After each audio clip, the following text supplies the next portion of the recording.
या ना थोडं सुरुवातीला 2 मिनिटं बोलू. ठीक आहे.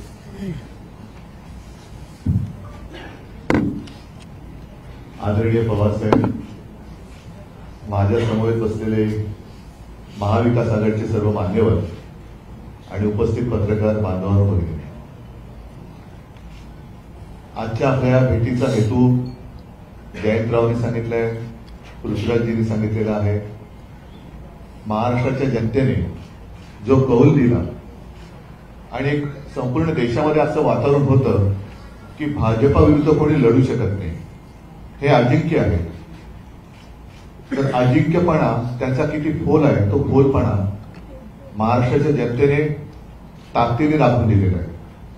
म्हणून महाराष्ट्राच्या जनतेचे तर आम्ही आभार मानतोच आहोत. त्यांचे आशीर्वाद तर आम्हाला पाहिजेतच आहे.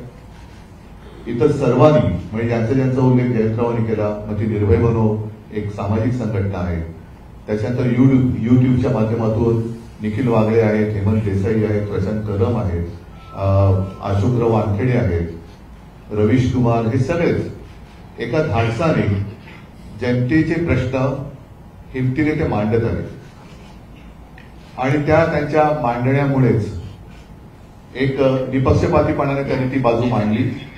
त्याच्यामुळे जनतेला सुद्धा सत्य काय आहे हे कळत गेलं. आणि मी तर असं म्हणेन की ही लढाई फार विचित्र होती. आर्थिकदृष्ट्या असेल, यंत्रणेच्या दृष्टीने म्हणा, ही विषम लढाई तर होतीच, पण संविधान आणि लोकशाही वाचवण्यासाठी ही लढाई होती. आणि मला अभिमान आहे की मी माझ्या भाषणाची सुरुवात देशभक्त बांधवांनो, भगिनींनो आणि मातांनो अशी करायचो. त्या सर्व देशभक्त आणि लोकशाही प्रेमी नागरिकांनी महाविकास आघाडीला आणि देशात इंडियाला जो कौल दिलेला आहे, ही एक जाग आता आपल्या देशाला आलेली आहे. आणि साहजिकच आहे, हा विजय हा अंतिम नाहीये, ही लढाई सुरू झालेली आहे. येत्या 2-3 महिन्यामध्ये विधानसभा महाराष्ट्राच्या येतील, त्याच्यानंतर सुद्धा इतर राज्यांच्या काही निवडणुका येतील. मुळामध्ये हे जे काही आता मोदी सरकार होते ते आता एनडीए सरकार झाले. हे सरकार किती दिवस चालेल हा एक मोठा प्रश्न आहे.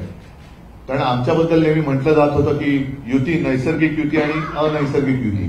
तर आता ते जे काही तिकडे कडबोळ झालेलं आहे दिल्लीमध्ये, हे नैसर्गिक आहे का अनैसर्गिक आहे, हा सुद्धा एक मोठा प्रश्न आहे. एकूणच देशातली जनता या निवडणुकीच्या निमित्ताने जागी झाली, हे फार मोठं यश या निवडणुकीच्या वेळेला आपल्याला मिळालं असं मी मानतो. आणि आपल्या मनामध्ये काही प्रश्न असतील आपण विचारा, त्याला उत्तर द्यायचा आम्ही प्रयत्न करू. आपण या ठिकाणी बसला आहात आणि महाराष्ट्राचे प्रदेश हिंदी में बाद में जयंतराव बात करेंगे. साहेब, आपण इथे बसला आहात आणि महाराष्ट्राचे प्रदेश अध्यक्षांनी म्हटलंय की 288 जागा काँग्रेस पक्ष लढेल. दोन्ही बाजूला काँग्रेस पक्षांचे नेते आहेत, परंतु प्रदेश अध्यक्ष मात्र वेगळी भूमिका घेताना पाहायला मिळत आहे. तुम्ही या ठिकाणी संयुक्त पत्रकार परिषद घेताय, एक ताकद दाखवत आहे, मात्र काँग्रेसचे अध्यक्ष वेगळी भूमिका पाहिजे. जेव्हा 3 पक्ष एकत्र पत्रकार परिषद घेतात, याचा अर्थ असा, पृथ्वीराजजींनी सांगितलेलं आहे की आमची एक प्राथमिक बैठक, अगदी प्राथमिक बैठक आपल्या समोर येण्याआधी झालेली आहे. आणि येणारी विधानसभा सुद्धा जे लोक आमच्या सोबत आहेत, महाविकास आघाडी म्हणून आम्ही 3 पक्ष तर आहोतच, पण इतर घटक पक्ष सुद्धा आणि सामाजिक संघटना सुद्धा यांच्या सोबतीला त्यांना सोबत घेऊनच आम्ही लढणार आहोत. निवडणूक आयोगाने पक्ष आणि चिन्हाविषयी निर्णय देताना निवडून आलेल्या सदस्याची संख्या लक्षात घेते, त्याच्या हिशोबाने ते निर्णय दिला होता. आता आपल्या पक्षाच्या त्या निर्णयाला आम्ही सुप्रीम कोर्टात आव्हान दिलेलं आहे आणि त्या निकालाची अपेक्षा आम्हाला आता महिन्याभरात आहे. आपल्याच पक्षाचे खासदार जास्त आहेत, लोकसभेमध्ये खासदार जास्त. नाही, आता खासदार तर आमचे झालेलेच आहेत, पण मुळामध्ये तो निर्णय कसा अयोग्य होता हा सुप्रीम कोर्टासमोर सुप्रीम कोर्टाने त्याच्याबद्दल सुद्धा नाराजी व्यक्त केलेली आहे. म्हणून मला असं वाटतं की येत्या काळात आता सुट्टी संपले सुप्रीम कोर्टाची, पण येत्या काही दिवसात त्याची निकालाची आम्ही अपेक्षा करतो. पण जनतेच्या न्यायालयामध्ये काय झाले जगाने बघितले. एक प्रश्न होता, बेसिकली आज जे तुम्ही पहिली मिटिंग घेतली, गेले 2-3 दिवस एक नरेटिव्ह तिकडनं बीजेपी कसं सेट होत आहे की जे काही फेक नरेटिव्ह होतं त्याला आम्ही काउंटर करण्यासाठी, ब्रेक करण्यासाठी आम्ही जनतेत जाणार आहोत. वोट जे काय जिहाद होतं त्याच्या विरोधात आम्ही लोकांकडे जाऊन बोलणार आहोत. तर ओव्हरऑल महाविकास आघाडी याची ह्या संदर्भातली भूमिका नाही. वोट जिहाद म्हणजे काय? कारण स्वतः नरेंद्र मोदीजींनी सांगितलं होतं की ते त्यांचं बालपण मुस्लिम कुटुंबियांच्या सान्निध्यात गेलेले आहेत. ईदच्या मिरवणुकीत ते ताज्या खाल्लं जायचे, त्यांच्या घरचं जेवण ते जेवायचे. आता मग त्या खाल्ल्या मिठाला ते जागले की नाही जागले. त्याच्यामुळे वोट जिहाद हा शब्द मला काही कळलेला नाही. मोदींनी पहिले सांगावं, जर ते लहानपणी त्यांच्या शेजारच्या मुस्लिम कुटुंबियांकडचं जेवण जेवत असतील तर त्या मिठाला ते जागलेत आणि जागणार आहेत की नाही जागणार आहेत.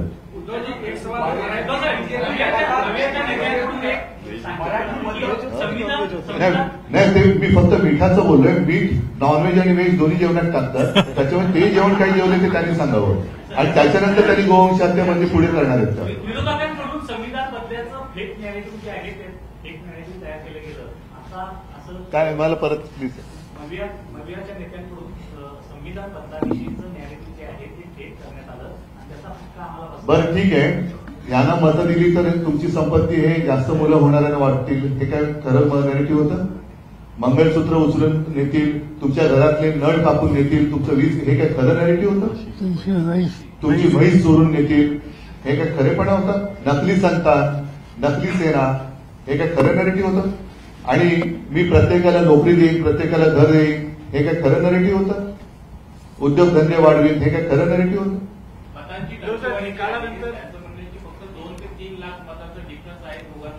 एकूण जर का देशाची लोकसंख्या लक्षात घेतली तर 140 कोटी पैकी मतदानाचा अधिकार वयाप्रमाणे किती लोकांना आहे ह्याचा आकडा मिळेल आणि त्यापैकी भारतीय जनता पक्षाला किती मतं मिळाले आणि उरलेली कित्येक कोटी लोकांनी भारतीय जनता पक्षाच्या म्हणजे मोदींच्या विरोधात मतदान केलेलं आहे, ही सुद्धा टक्केवारी सगळ्यांसमोर आली पाहिजे. मला वाटतं बाकीच्यांना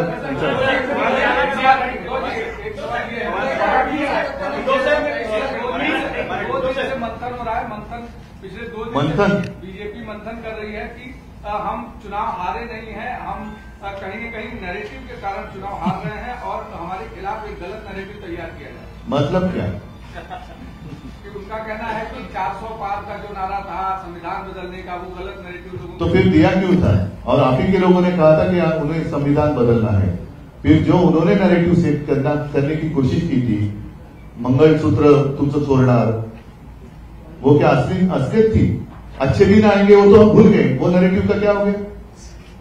वो 15 लाख रुपए लाने वाले 2014 से अगर हम शुरू करें तो कितने नैरेटिव उन्होंने जो किए थे वो सारे झूठे थे. मोदी गारंटी का क्या हो गया?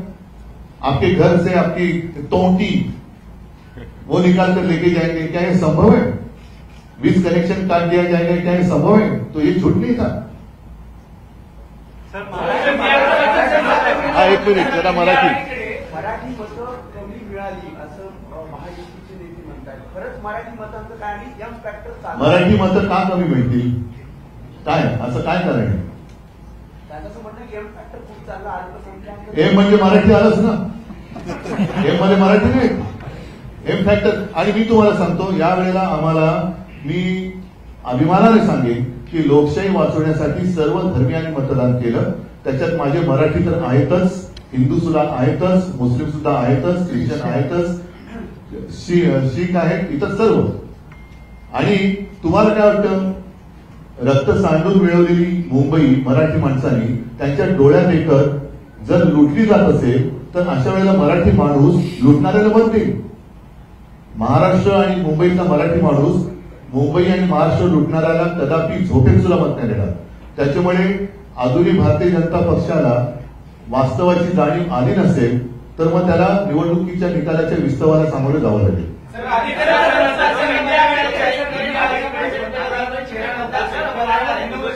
इंडिया आघाडीकडे पंतप्रधान चेहरा नव्हता, वारंवार त्याची टीका केली गेली.